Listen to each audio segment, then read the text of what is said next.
अस्सलाम वालेकुम नाजरीन, मैं हूं हकीम आबिद उस्मान। आप देख रहे हैं मेरा यूट्यूब चैनल आबिद दवाखाना। आज मैं आपको बताने वाला हूं जो बच्चे मट्टी खाते हैं उनकी आदत कैसे छुड़ाई जाए और उसकी थोड़ी डेफिनेशन। बच्चों में मट्टी खाने की आदत हमेशा, या चूना खाने की आदत, या गंदी चीज़ों खाने की आदत इस वक्त पैदा होती है जब इनमें कैल्शियम की कमी हो जाती है।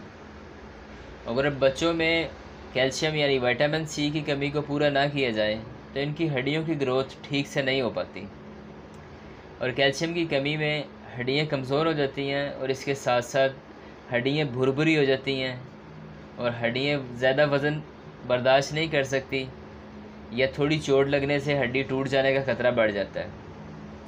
और मट्टी खाने से बच्चों में खून की कमी पैदा हो जाती है और बच्चों की स्किन का कलर पीला पड़ जाता है मट्टी खाने से।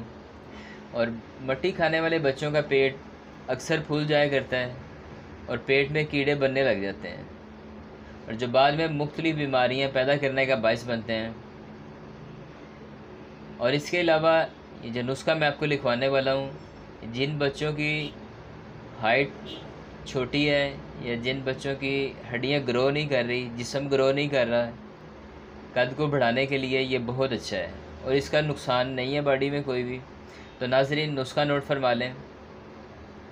तबाशीर 10 ग्राम, आंवला 10 ग्राम, जैतून का फल आपने लेना है, लेकिन मेरे पास इसका पाउडर है, मैं आपको पाउडर दिखा देता हूँ। जैतून का फल 10 ग्राम, सब्ज़ इलायची इसमें 3 ग्राम शामिल कर लें।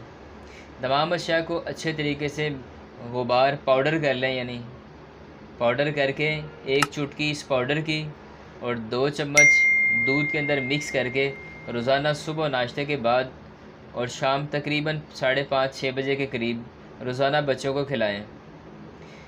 और जिनकी हाइट का प्रॉब्लम है उनको ये तकरीबन 2 माह तक इस्तेमाल कराएं, उनकी हाइट का मसला हल कर देगा इंशाल्लाह। ये कि जिन बच्चों को मट्टी खाने की आदत है उनको चंद दिनों के इस्तेमाल से उनकी आदत छूट जाएगी।